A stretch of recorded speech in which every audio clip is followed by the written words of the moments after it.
తిరుమల లడ్డుని కల్తీ వివాదం కొనసాగుతూనే ఉంది. రోజుకు మలుపు తిరుగుతుంది. రాజకీయ వేడి రగులుతూనే ఉంది. కల్తీని అంశాన్ని కప్పిపుచ్చుకోవడానికి వైసీపీ ఇంకా అపచారాలు చేస్తుందని కూటమి నేతలు ఆగ్రహం వ్యక్తం చేస్తున్నారు. దేవుడు అంటే జగన్ అండ్ కోకు లెక్కలేదని ధ్వజమెత్తారు. వైసీపీ నేతలు కూడా అదే రేంజ్లో కౌంటర్ ఇచ్చారు.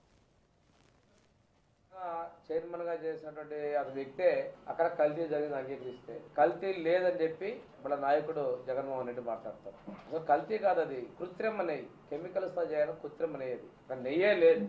దాన్ని ఎంత దారుణంగా చేసింది సిట్లో చాలా క్షుణ్ణంగా వివరించడం జరిగింది. ఈ మత విశ్వాసాల మీద, కలియుగ ప్రత్యక్ష దేవదేవుల మీద మీకున్నటువంటి నమ్మకం ఏంటి అంటే, మీరు ఏదో ఒక ప్లకార్డ్ లాగా చూసారా కానీ వెంకటేశ్వర స్వామి లాగా చూడలేదు. ఆ పైన మీరు చెప్పులతో ఎలా వచ్చారని చెప్పి మేము అన్న తర్వాత బయటకు వచ్చిన తర్వాత బొత్స సత్యనారాయణ గారు మా సభ్యులు ఎవరు చెప్పులు వేసుకోలేదు, చెప్పులు విడిచి వెళ్ళారు అంటారు. అవి చూడండి అండి, సభలో క్లిప్పింగ్స్ అండి, అది అందరికీ లెటర్ పెట్టి ఇచ్చేస్తారు.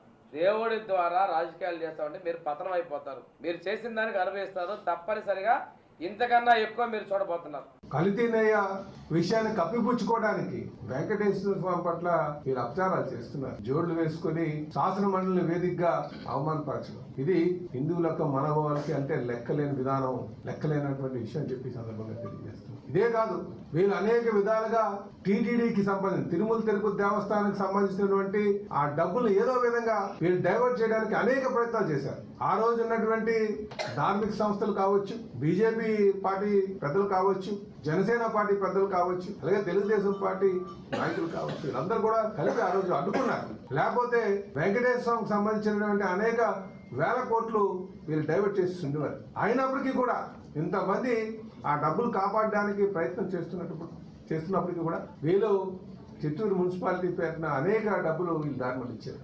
లా అండ్ ఆర్డర్ను కాపాడవలసిన, ప్రజలకు రక్షణ ఇవ్వవలసిన పోలీస్ వ్యవస్థను చంద్రబాబు నాయుడు గారు, లోకేష్ గారు పొలిటికల్ వెండేటా, రాజకీయ కక్షలను తీర్చుకోవడం కోసం ఉపయోగించడం అనేది చాలా విచిత్రమైన విష పరిణామంగా నేను భావిస్తున్నాను.